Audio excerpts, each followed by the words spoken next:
ዛሬ ምሽት እናንተ በእግዚአብሔር ሲነት ስትነገሩ የምትድኑበት በሰው ተነግራችሁ የታመማችሁበትን ድንገት በእርሱ ተነግራችሁ የምትፈወሱበት እውነት ሊሆን ይችላል።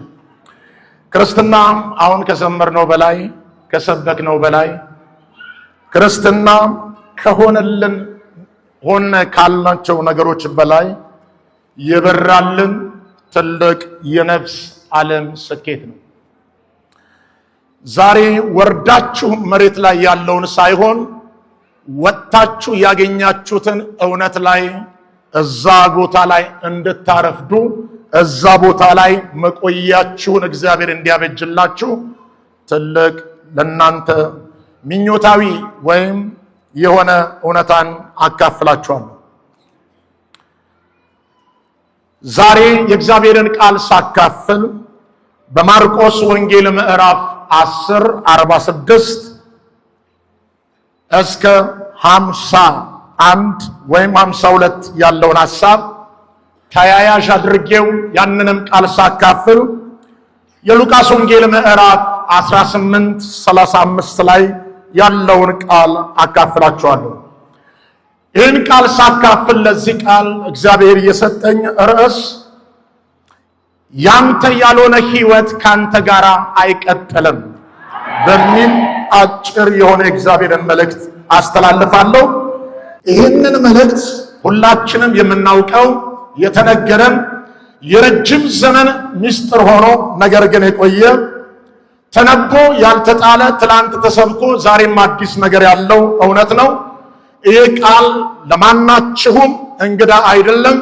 ብዙ ጊዜ በተለይ ለፈውስ ፕሮግራሞች የምንጠቀማቸው ትልልቅ ቃሎች ናቸው።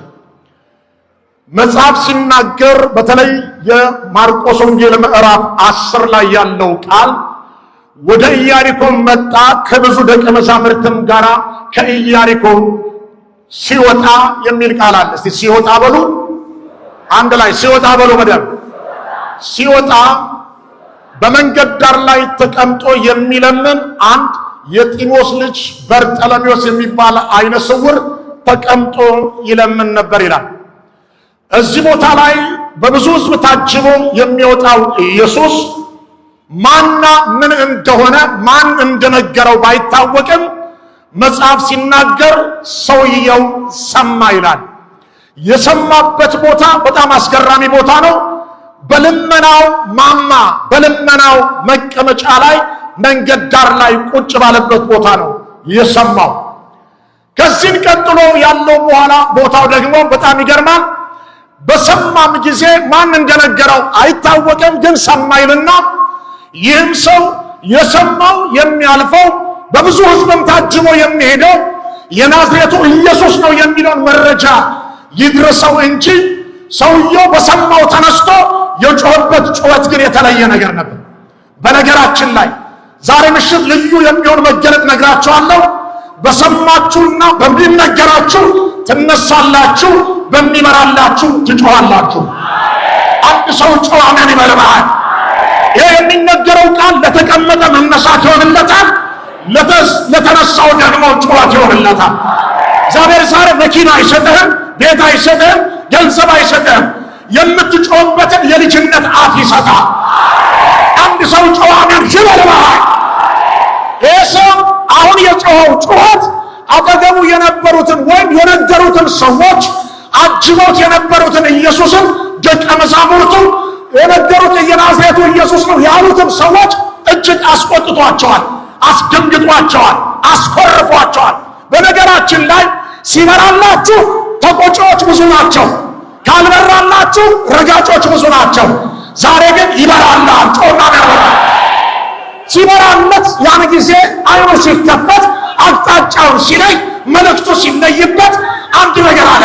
ይሄ የነገራችሁ ዛሬ በሰው እየተገፋ የሚያልፈው ይሄ የነገራችሁ ዛሬ እያጋፋችሁ የምታልፉት በናዝሬት ተወልዶ ያደገ ያን የጠራቢ ዮሴፍ ልጅ አይደለም። ይሄ እያለፈ ያለው ለነ በዳዊት የዘር ሐረግ በዘላለም ሐሳብ ላይ በእነ ኢሳይያስ 700 ዓመት ወደፊት በእነ ሕዝቅያስ 370 ዓመት ወደፊት የተነገረ እውነት ነው አለ። የሚያልፈው ምንም ከእናንተ ጋር ይገፋ እንጂ ምንም የሆነ ነገር ይሆን እንጂ እያለፈ ያለው የሰፈር ጎረምሳ አይደለም። እያለፈ ያለው የወከሌ ልጅ አይደለም። አብሮ አደግ አይደለም። የአንድ መስሪያ ቤት ሰራተኛ አይደለም። እያለፈ ያለው ለታሰሩት መፈታት ነው። እያለፈ ያለው ለታወሩት ማየት ነው። እያለፈ ያለው ለወደቁት መነሳት ነው። እያለፈ ያለው ለታሰሩት መፈታት ነው። መቅደቅ አርግና ጮና መርበርባ ለራታታ ፓሳ ከዚህም የተነሳ የዳዊት ልጅ ሆይ ማረኝ እያለ ጮኸ ይላል። ዳዊት ዝም በላሉት፣ ዝም አልልም አለ። አብዝቶ ግን ጮኸ ይላል። ሲበራልህ ብዙ ተቆጪ አለ። ዛሬ ግን እግዚአብሔር አይን ይሰጣል። ነግሬሃለሁ። መኪና ምትለምን መኪና በገንዘብ ይገዛል። ቤት ምትለምን ቤት በገንዘብ ይገዛል። በገንዘብ የማይገዛ አይን ግን ዛሬ ይሰጣል። አይን በገንዘብ አይገዛም። አይን በእግዚአብሔር ምሕረት ትቀበላለህ።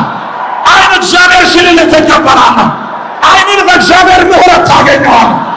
ጮባና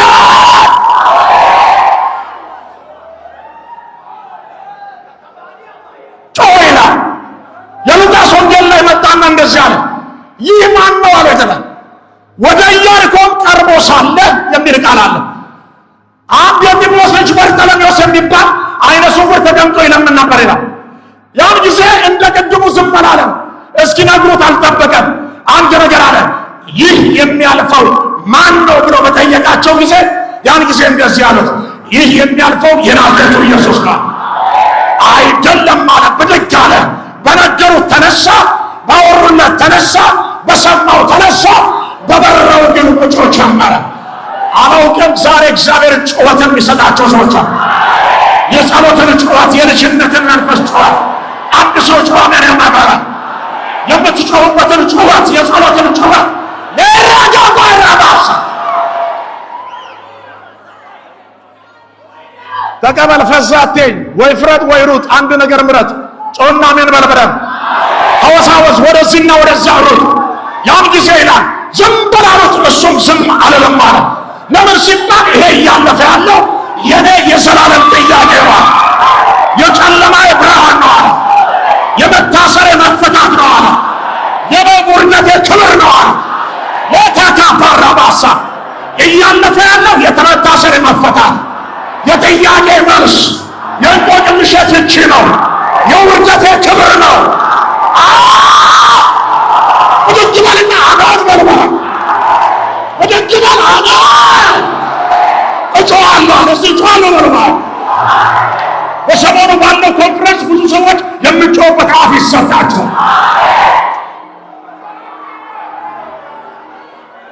ያን ጊዜ ዝም በል ያሉትም እያሉ ዝም ብሎ ላለማለት ያለፈው ጌታ ቆመና እንደዚህ አላቸው፣ ሂዳችሁ ጥሩልኝ አላቸው።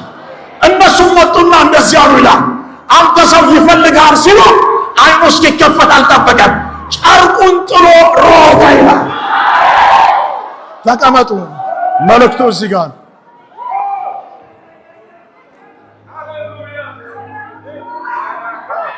ምኑን ጥሎ ጨርቁን ጥሎ ሮጠ ይላል። እስከዛ ድረስ አይኑ አልተከፈተም።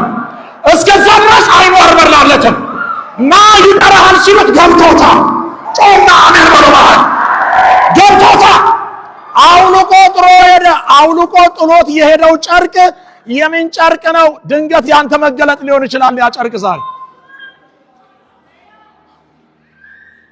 ይህ ሰውዬ ድንገት የተጠራበት መጠራት መንገዱ ላይ የሆነ ነገር ገጥሞት የሆነ ነገር ቢፈጠር ይሄ ጨርቁ እኮ የመለመኛው ጨርቁ ነው፣ ይረዳዋል። ሰዎች እኮ እንዲጠቀሙበት ለምኖ እንዲበላበት በቁመናው ልክ ያሰፉለት፣ ህግ ያሰፋለት፣ ሰፈር መንደር ያሰፋለት፣ ቤተሰብ ያሰፋለት። ከእንግዲህ በኋላ የሰውን እጅ አትጠብቅ፣ በቻልከው አቅም መንገድ ዳርም ይሁን ተቀምጠ ለምነ ብላበት የተባለበትን የልመና ጨርቅ አወለቀ ይላል። የሚለመንለትን ጌታ ሲያገኝ መለመኛውን ጨርቅ ጣለ። ዛሬ መለመኛ ጨርቅን የሚያስጥል ክብር ይመጣል። ጮና አሜን በልባ። የመለመኛ ጨርቅ የጊዜያዊ ነው። ሰፈር ያለበሰው ነው፣ ቤተሰብ ያለበሰው ነው፣ መንደር ያለበሰው ነው፣ ጎረቤት ያለበሰው ነው። ሕጉ ያለበሰው ነው። ጮና አማን። እሱን የማይወክል የእሱ ያልሆነ ጨርቅ ነው። ዛሬ አንተን የማይመጥን አንተን የማይወክል ያንተ ያልሆነ ጨርቅ ከአንተ ሕይወት ላይ ዛሬ ይወልቃ። ብድግ በልና አሜን በል። ይወልቃ። አባቴ እኔ ምልህን ነገር ስማኝ። ለእግዚአብሔር ትክክል እየደነዘዝክ ለራስህ ስህተት አትንቃ። የሚነገረው ትክክል በሆነ በእግዚአብሔር ፕሮግራም አጀንዳ ውስጥ ላይ ግባ። ዘመናዊነቱም አያጥቃ፣ ዘላለማዊን የእግዚአብሔርን ሐሳብ አያጥፋብህ። ሜላዲና ማንታ ብልጥነት የትም አላስጠጋም። ብልጥነት የትም አላመጣም። ዘመናዊነትን የትም አላደረሰም። ዘላለማዊ በሆነ በእግዚአብሔር ፕሮግራም አጀንዳ ሐሳብ ውስጥ ላይ ግባ። ጮና አሜን ባለባህ። ለዚህ እኮ ነው ብልጣብልጥነት በዛና ትክክል የሆነ በእግዚአብሔር ሐሳብ ላይ የሆነ ነገር እየሆንክ እየደነዘዝክ በራስህ ስህተት ላይ የምትነቃበት ሌቶች በዙብህ። ቼላማን መልእክት አለኝ። ጮና አሜን ባለባህ። መልእክት አለኝ። ሳምሶን ትክክል በሆነ በእግዚአብሔር ፕሮግራም የከተማ በር ይነቅላል። ልክ ባልሆነ ሐሳቡ ሄዶ ደሊላ ጭን ላይ ይወድቃል። አትውደቅ፣ አትውደቅ። የሆነ ክብር አለ ዛሬ ከወደቅበት የሚያነሳ፣ ከታሰርክበት የሚፈታ፣ ከተራቆትክበት የሚያለብስ፣ ከወደቅበት አንስቶ የሚያመጣ ዛሬ የሚመጣው ክብር አሜሪካ መሞቻ መኖሪያ ይሆናል። መውደቂያ መነሻ ይሆናል። መታሰሪያ መፈቻ ይሆናል። ጾም አማኑባ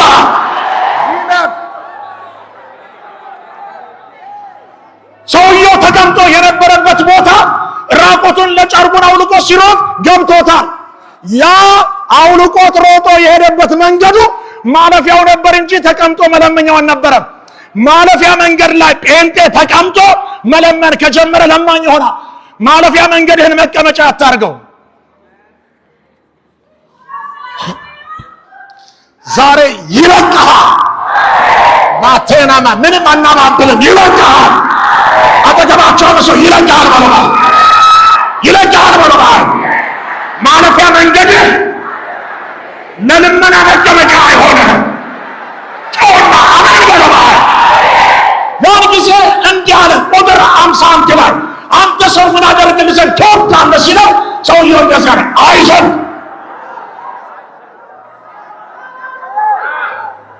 ምን አደርግ ዘንድ ድገሙ እንደገና አይዘንድ ሲለው እያለው አይኑ ተከፈተ ይላል።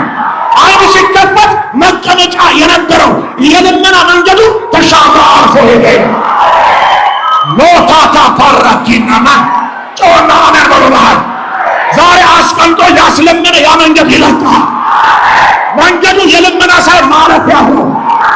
መቀመጫ አይደለም መሄጃ ነው። መለመኛ አይደለም መሻገሪያ ነው።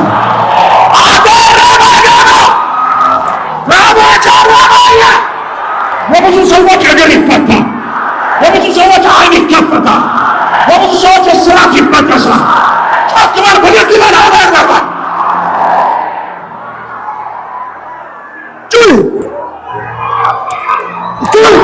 ታሳቻታባ ጮና አበረባል በጭራሽ ዘንድሮ ተቀምጣ አትለምንም። ያ መንገድ ለአንተ ማለፊያ ነው፣ መሻገሪያ ነው። ተቀምጦ መለመኛ አይደለም።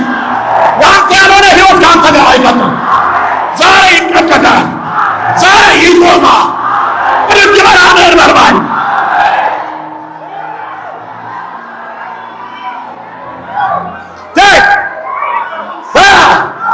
ተንቀሳቀስ በለው ተገበያ ተንቀሳቀስ። አድራሻን ቀይር። ማለፊያ ነው በለው። አትቁምለት፣ አትቀመጥ። ለማኝ ያደርግሃል። አትቀመጥ። የሰው እጅ ያሳይሃል። አትቀመጥ። የሰው ፊት ያሳይሃል። አትቀመጥ። የሰው ፊት ያሳይሃል። ጮና አሜን በል።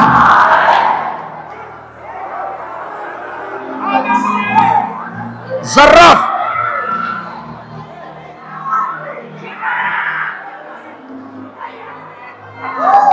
ከሳይ ጀምሮ ይህንን ጨርቅ እንደለበስኩ አልቀጠለም። ና ካለኝ ሰምቶኛል። ና ካለኝ ጮቴን አድምጦታል። ናካለ ይጎበኘኛል፣ ናካለ ይፈውሰኛል። ከእንግዲህ በኋላ ይሄ ጨርቅ አለ ለእኔ መለመኛ አይሆንም። የሚለመንልኝ አዳኝን አይቻል፣ መሲሁን አይቻል። ጂሰስ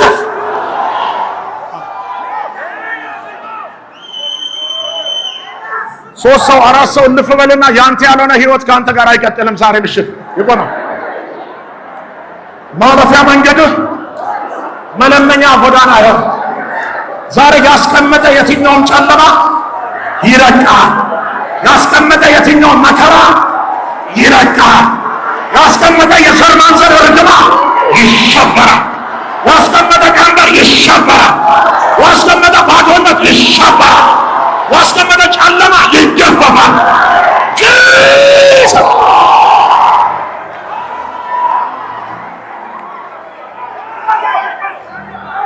መጽሐፉ ሲናገር ከሄደ በኋላ ተመልሶ መጥቶ ያን ልብስ ለብሶ ተቀምጦ ለመነ አይልም።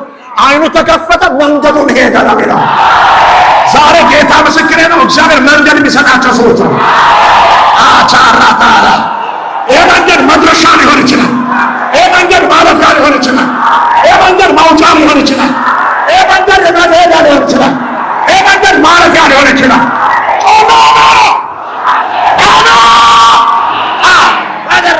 እግዚአብሔር መንገድ ይሰጣል። ይህን መንገድ የዘጋ ጨለማ ግን ከአንተ ላይ ይመታል። ይህን መንገድ ያጠፋብህ መከራ ይወገዳል።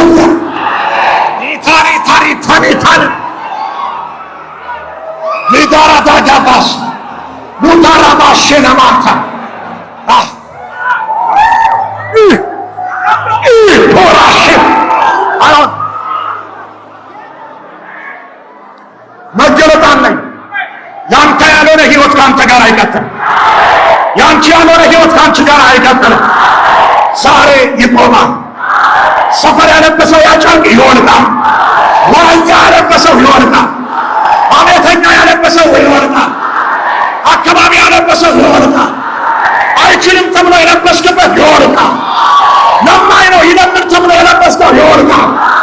አይነ ስውር ነው ተብሎ ይወልቃል። ሶስት ጊዜ ይወልቃል ማለት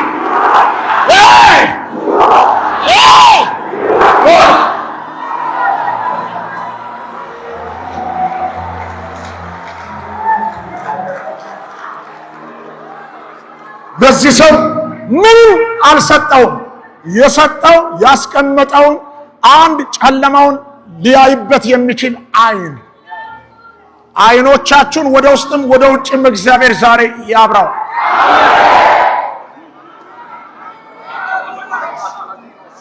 ሎቲም ቁጭ ብላ አታውራ፣ ነግሬሃለሁ። ሰፈር ቁጭ ብለህ ጄጅ እንዳታረገኝ እንዳትሞክር፣ ነግሬሃለሁ። መንደር ቁጭ ብላ አትለፍለፍ፣ ተቀምጣ አታውራ። ቢያንስ ለመሄድ ቁም፣ መቆም መቻል አለ። አልፈቅድም። እወቃትችን አረዳው መርዶ።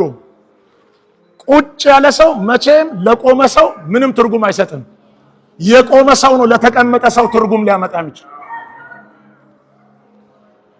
በታምር አልተቀመጠም፣ መንገዱን ሄደ ይላል። ተከተለው ይላል። ጮና አሜን በሉ በደምብ። የሚገርማችሁ ነገር እስኪ ጠራው ድረስ ሰውየው ይጮሃል። ሲጠራም አይኑ አልተከፈተም፣ ጨርቅ ጥሎ ሄዷል። የሚገርማችሁ ነገር እስከዛ ድረስ አይኑ አልበራም። ና ይጠራሃል ሲሉት እስከዛም አልተከፈተም። ማ ብሎ አልጠየቃቸውም። ማ ብላ አትጠይቅ፣ ና ካለ ና ነው። ነገሥት መጽሐፍ ላይ ከነቢያት ወገን የሆነች ያቺ ሴት ባሌ ባሪያ ሞቷል አለች። ባለ ዕዳ ግን መጥቶ ልጆቼን ባሪያ አድርጎ ሊወስዳቸው ነው። ትልቁ የከበዳት ነገር ዘይት ማስሞላት ምናምን ችግር አይደለም። ለሷ ከባድ ጨለማ ምን እንደሆነ ታውቃላችሁ? እንደ ልጅ በቤት ላይ የተወለዱ ልጆች እንደ ባሪያ ወጥተው ማደግ። እንደ ልጅ በተጠራበት ቤት ላይ እንደ ባሪያ አትኑር። ልጅነት ይሰማ። ዛሬ ልጅነት ሲሰማ የልጅ አንደበት ይከፈታል። ልጅ በአባት ቤት ሲጮህ ደስ ይላል። ገና ለገና ትሞታለህ አትሞትም እያልኩኝ አላረፍድም። ትሞታለህ፣ ግልጽ ናቸው። እንደምትሞት መገለጥ አልናገርም። እድሜህ ራሱ ይመሰክራል። ካለ እድሜ ቀን እየቀነስክ ነው ራስህ። እየኖርክ ያለው ለመኖር ሳይሆን ለመሞት ነው። ቀኑ ራሱ እየነገረ ነው። 60 ካለ ዛሬ አስቀነስክ 59 ቀርቷል ለመሞት። አታርፍድ እዛ ላይ። ስለዚህ ምን አደርግልህ ዘንድ ትወዳለህ ብሎ ሲናገረው መብትን የጠየቀው እዛ መብቱን ሲሰጠው የመለሰው መልስ ደስ ይላል። መኪና ግዛልኝ አላለም። የሆነ ነገር አድርግልኝ አላለም። ችግሬ አይን ነው፣ አይን ስጠኝ ነው። ከዛሽ ደቂቃ ጀምሮ ሰውየው አልተቀመጠም፣ አልለመነም። ያን ብቻም አይደለም የሚገርማችሁ፣ ሲጠይቀው መብቱ ላይ አንድ በውስጥ ታዋቂነት የቀረ ለኛ በሚገባን አማርኛ አሁን ምነግርህ ቃል ያንተ መገለጥ ነው። ባጭሩ ያለህን ተናገር፣ የሌለህን ልስጥህ ነው። ዛሬ ምሽት ያላችሁን በመናገር የሌለን መቀበል።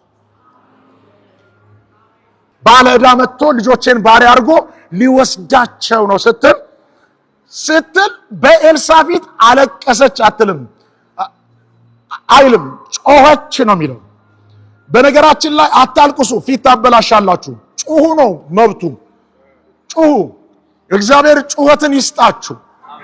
ጮኸች። ያን ጊዜ ኤልሳም እንዲህ አላት፣ አንቺ ሴት ምን አለሽ? ምን አደርግልሽን ዘንድ ትወጃለሽ ሲላት ያላትን ባዶ ማሰሮ ስታወራ የሌላትን ዘይት ሊሰጣት ባዶውን ሰብስበሽ አምጪ አላት።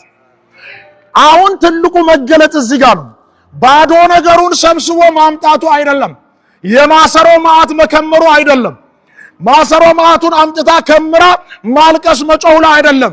እግዚአብሔር ሊሰራ የወደደበት መንገድ ግን በጣም አደገኛ ከባድ ነው። ማዶ ማሰሮን ከሜዳ ከሰፈር ከጎረቤት ከሜዳ ሰብስባ አመጣችና ልጆቿንም በፊቱ አኖረች። ያን ጊዜ የታዘዘችው ትእዛዝ ድንገት ዛሬ እኛ እናደርገዋለን ወይ ነው። እሷ ግን አደረገችው። ቀጥታ ባዶ ነገሩን እንዳያሽ ወደ ቤትሽ ግቢ ነው ያላት። አጠገባቸው ያለውን ሰው ወደ ቤት ግባ፣ ገብተውም ብዙዎች ስለወጡ ግባ አለ። ለምንድነው ወደ ቤት ምገባው አላለችም። ወደ ቤት ገባ። ወደ ቤት አልገባም ለማለቷ በቂ ሊያደርጋት የሚችል ምክንያት እሷ ጋራ ሊፈጠር ይሆንን ካላችሁ፣ አዎ ይፈጠራል፣ ተፈጥሯል። ከቤቷ እኮ አስጮሆ ወደ አደባባይ ወደ ነብዩ ፊት ወደ ሰው ፊት እኮ ያወጣት ባዶነት ነው። ባዶነት አስጮሆ ያወጣት ቤት ላይ ባዶ ነገር ይዘሽ ግቢ ማለት የስተት ትምህርት ነው። ግቢ አላት፣ ይዛ ገባች። ቀጥሎ ዝጊ አላት። ከባድ ነገር ነው። እዚህ ጋር ጠየቅኩት ምን ሊያረጋት ፈልጎ ነው ብዬ። አንድ ነገር ግን መንፈስ ቅዱስ አበራልኝ። ለካ ዘግቶ ሊጀምር ከፍቶ ሊጨርስ ፈልጎ ነው።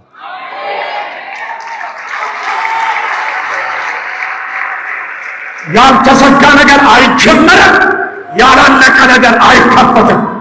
እግዚአብሔር ዘግቶ ይጀምራል፣ ከፍቶ ይጨርሳል። ለምን እግዚአብሔር ዘጋ አይባልም፣ እግዚአብሔር የዘጋውን ይጀምር ነው። ለምን እግዚአብሔር አዳረገ አይባልም፣ እግዚአብሔር በዛ ነገር ላይ ሊነሳበት ብሎ ነው። ዘግቶ ሊጀምር ከፍቶ ሊጨርስ